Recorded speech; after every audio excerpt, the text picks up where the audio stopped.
On Business Incorporated today, S&P Global affirms AFDB's AAA rating with stable outlook. Kenya's inflation rises to 5.69% in January. And Ethiopia launches online business license registration platform. Hello and welcome to the program. I'm Chimeze Obi Iwagu. Let's get the show started now with some market numbers, and I'm starting off here on the African continent where markets were mostly positive at intraday except for Nigeria's index, which declined 0.33%. Elsewhere, South Africa's JSE index rose 0.41%, while the EGX 30 advanced 0.41%. Kenya closed negative on Friday. In the Gulf region, all the markets we track were in the green at intraday. Major indices in the UAE surged. The Abu Dhabi index advanced 1.12%, while Dubai's index rose 1.03%. The Qatari index was higher by 0.42%, while Saudi Arabia's index posted a gain of 0.04%. And in Europe, stocks advanced in the morning as global markets reflect positive investor sentiment that an economic recovery following the pandemic is not too far away. But let's talk to Conrad and see how that is playing out there. Hello, Conrad. Good afternoon. Good afternoon, Chibi. I hope everything in Lagos is at least okay. Everything is okay. We're good. And I hope you're good too. Anyway, markets in Europe are digesting an update on the Eurozone's gross domestic product and a large amount of corporate earnings reports. What sticks out for traders in Frankfurt? Well, what stands out really negatively is what Fresenius Medical Care had to announce today. You know, that's a German health company operating kidney clinics in many parts of the world, dialysis clinics. Fresenius Medical Care says that this year's net profit, the net profit in 2021, will likely be up to 25% below the net profit of last year. As a consequence, the share price is plunging around about 12% here in Frankfurt today. The reason behind this profit warning is that Fresenius Medical Care expects the death rate among kidney patients to increase this year because of the COVID-19 pandemic. In terms of the Eurozone's GDP numbers, they were slightly better than what economists had forecast, a contraction of GDP during the fourth quarter of 0.7%. Still, the overall number for the whole year 2020 is nothing to be happy about. The Eurozone's economy contracted by 6.8%.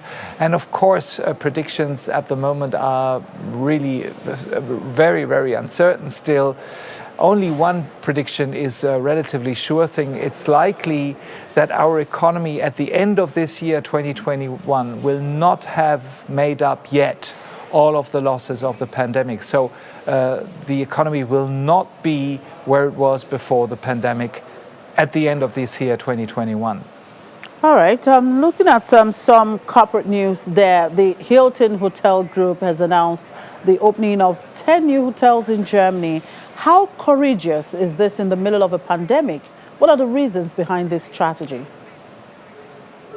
Well, it's very courageous. And of course, this is a bet on a return of traveling, in particular of the return of business travelers who are expected to start booking rooms again after all those lockdowns are over.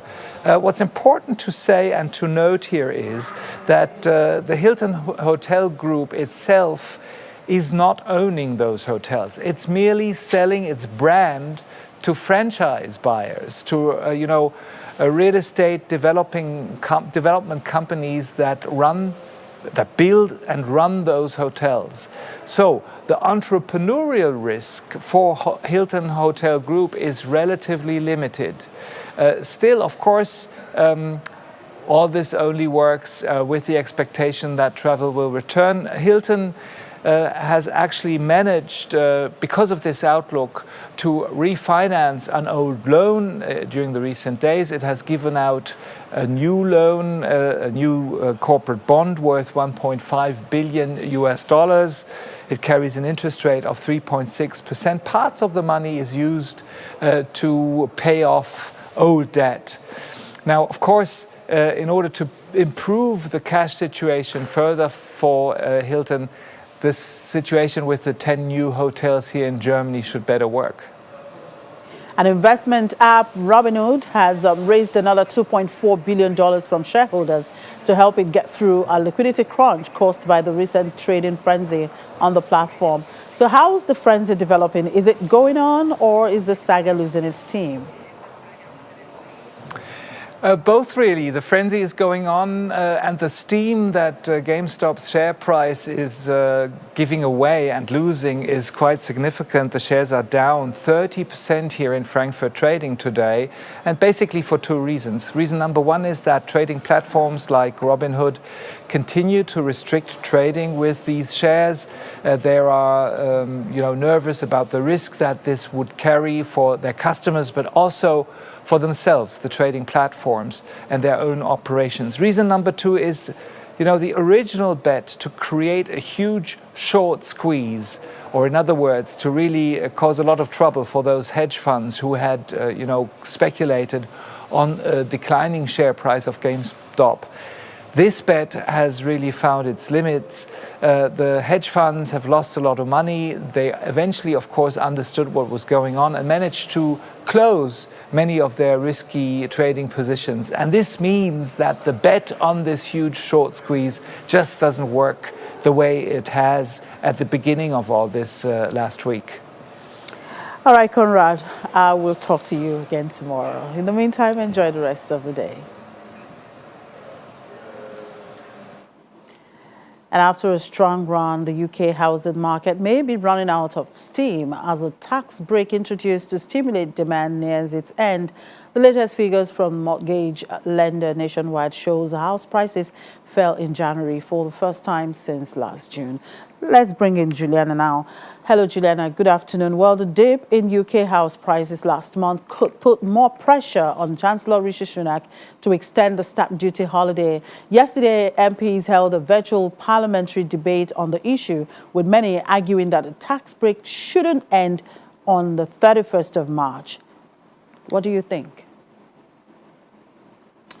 Gosh, I'm not a betting woman, but the music from the Treasury, Chimmy, is that the March the 31st deadline is a hard deadline, but never say never. Last year we were speaking about the furlough scheme. You were continuously asking me, and since that time the government have extended it 3 times.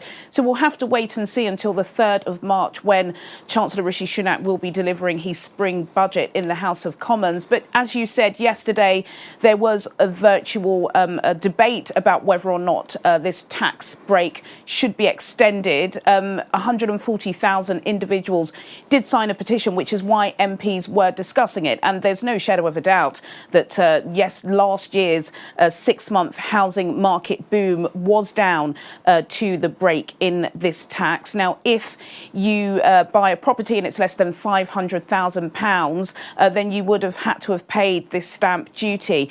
But it was taken off by Chancellor Rishi Sunak last year. It has helped millions of people purchase new properties, and a lot of MPs were arguing that it should be continued. Some have said that it's out of date and that it should be reformed. Others have said that it should be extended to those who are still within their transaction at the moment. The problem is it takes such a long time to buy a property here in the UK, even though the deadline is up until the 31st of March. If you are buying a home at the moment, you won't be able to qualify because it can take up to 180 days.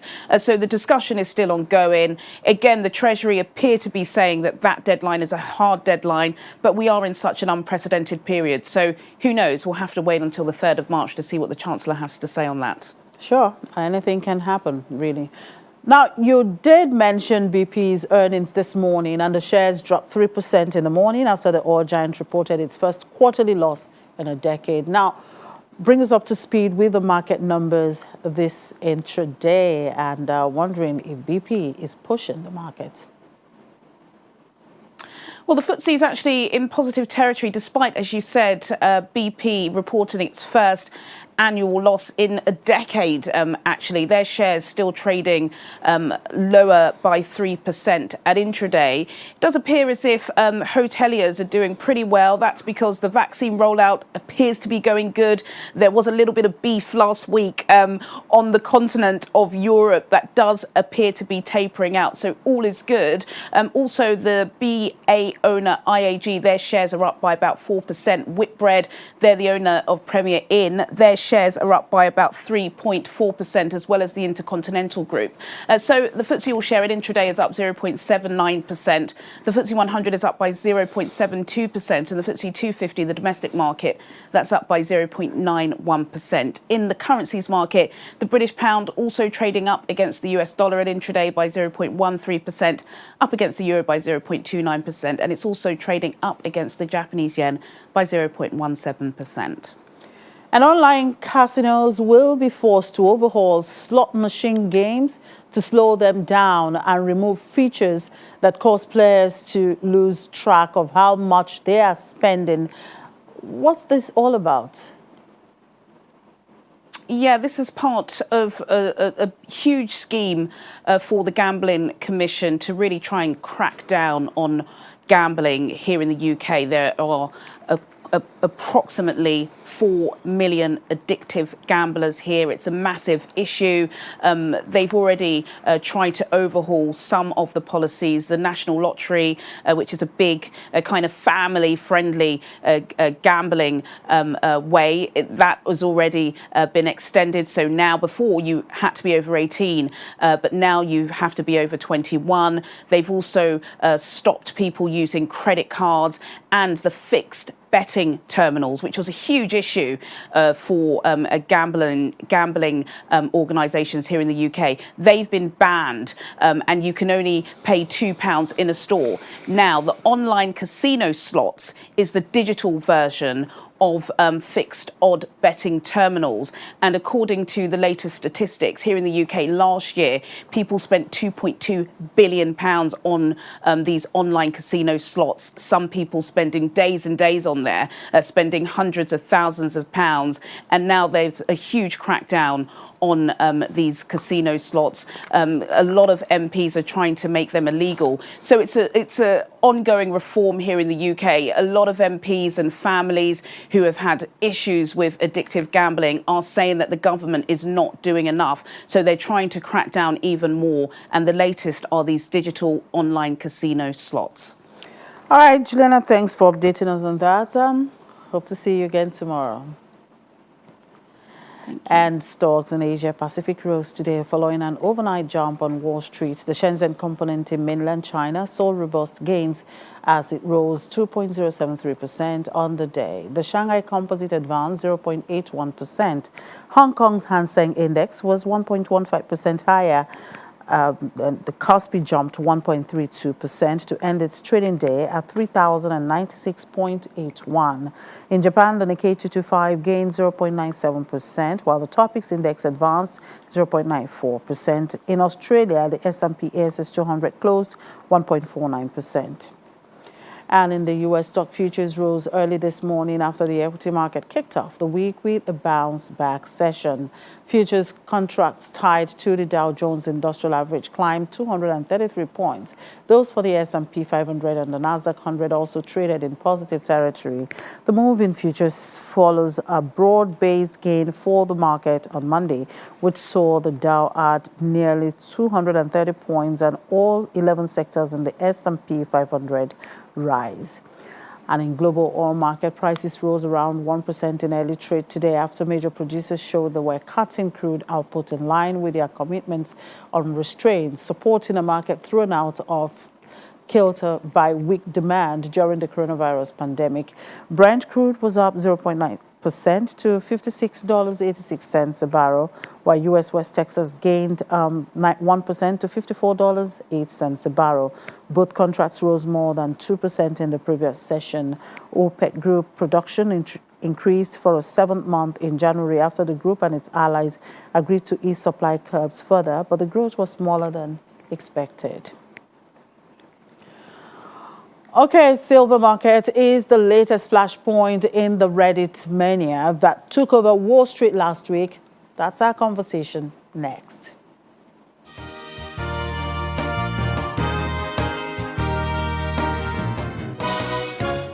And after surging to an 8-year high yesterday, silver price has fallen by almost 5% this morning. Silver has dropped back to $27.70 per ounce, having yesterday hit $30 per ounce for the first time since 2013. Now, silver is one of many precious metals, but it is not as valuable as diamond, gold, or platinum. Well, let's talk to Shea Omidiora, a research analyst with financial derivatives company, on this. Hello, Shea. Thank you very much for joining us. Thank you. Good afternoon. Good afternoon. Well, we've seen silver price drop this morning after climbing an 8-year high of about $30 per ounce yesterday. Now, is the Reddit group frenzy fading out in that market? Yes, we'd like to believe they are. Because, last week we saw where retail investors actually managed to launch a successful attack against institutional investors. And these institutional investors were largely short sellers in games retailer GameScore. Now, these short selling basically is the process where an institution or an investor who believes that the value of an asset will drop takes bets against that asset and buys that asset or borrows that asset from someone who owns it, and they proceed to sell it at that high price. And when it eventually drops, they buy it back and give it back to the original investor. Now, in the silver markets, we believe that these same people, these same retail investors, are also responsible for the spike in the current price trend of silver. And this has actually led them to prop up the price and seen silver, and it actually saw silver rally and gain to an increase to as much as $30 an ounce yesterday before dipping again this morning. Now, this short squeeze is actually similar to what the Hunt brothers, who were oil magnates in the late 1970s, also attempted. They tried to corner the silver market, and in so doing, they bought billions of dollars worth of silver before they eventually went bankrupt. Now, another reason which we believe could have led to this recent price increase in silver is Biden's green energy drive. Now, silver has the highest thermal and electrical conductivity of all precious metals. This is particularly instructive if we tend to look at where the world is going to, because it's also a primary component in the production of solar panels. Now, if this slow transition from fossil fuels into cleaner energy materializes, then we expect the price for silver to also increase dramatically. Now, U.S. inflation is projected to rise to about 1.8% this year, and the Fed has stated that interest rates will remain low for the foreseeable future. Now, what do you think will happen to the price of silver in this interest rate environment? And is there a possibility that we could see a reversal? Well, I believe what we should look at here is the historical relationship between interest rates, inflation, and commodity prices. In a high inflationary environment, the monetary policy authorities will tend to make contractionary policies and thereby increase interest rates. In so doing, it increases the costs of holding inventory for investors, and this is a dissuading factor for investors. Also, what we should look at also is the fact that high interest rates basically is also it's favorable for people, speculative investors, who would now tend to move away from holding commodities and invest in more speculative instruments such as treasury securities. But in a different case scenario where interest rates, as it is in the US, remains low, investors will actually want to hold on to these commodities such as silver, because the cost of financing for stockpiling for this particular this particular asset will be quite low. Also, the propensity to save in a low interest rate environment is also low, and this is also indicative of where we see the prices of silver going in the short to medium term in the United States. As to whether there is going to be a reversal, the Fed has clearly stated that in the short term, they intend to keep interest rates at the current level where it is now because they want to kickstart the economy again, considering the havoc COVID-19 has wreaked on its economy. We also need to look at the fact that the $1.9 trillion fiscal stimulus is also going to be implemented. It has been approved, and the disbursement should begin shortly. Yeah, so the Ministry of Mines and Steel Development in Nigeria has been experiencing challenges in the exploration of solid minerals, including silver. Now, recently, the federal government began a process that will see the CBN buy gold from local miners at the prevailing international price. So do you think that this could be extended to silver? On a global level, on that level, silver isn't actually used as a store of wealth. Neither is it used as a unit of account, despite it having all of the properties of money, actually, like durability, like how valuable it is, homogeneity, and so on. Now, this is primarily because silver was demonetized, and this was a process that took place between the 1870s and went on and ended in the 1960s, thereabouts. Also, we've also seen that there was a period where world governments actually came together to structure their monetary system around the US dollar and gold, thereby excluding silver. So it's a bit of a conundrum for the federal government and for the CBN particularly.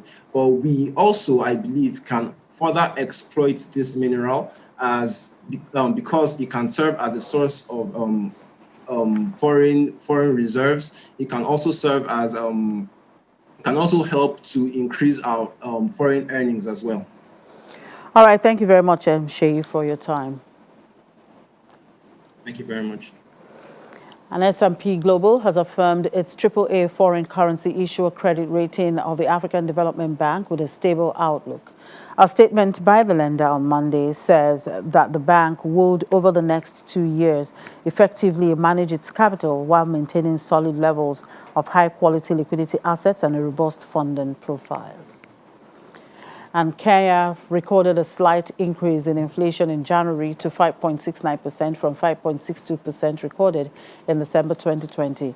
Our data released from Kenya National Bureau of Statistics attributes the increase to higher food and transport costs. The cost of food and non-alcoholic beverages rose by 1.26% month-on-month and 7.36% year-on-year, while the transport index increased by 1.7% in January due to a 4.94% increase in diesel prices and a 0.15% increase in petrol prices. And Ethiopia has launched an online business license registration platform as part of efforts to improve its ease of doing business global ranking. The new platform allows anyone to get a new business license within hours, which is different from the old process, which used to take up to 30 days as one had to fulfill lots of requirements, including bringing office renting agreement, among others. The Prime Minister and Foreign Affairs Minister explains that Ethiopia is working hard to benefit from the digital economy, as stated in the recently launched 10 years development plan. And with that, we draw the curtain on today's edition of the program. Thank you for watching. I'm Chimeze Obi Iwagu.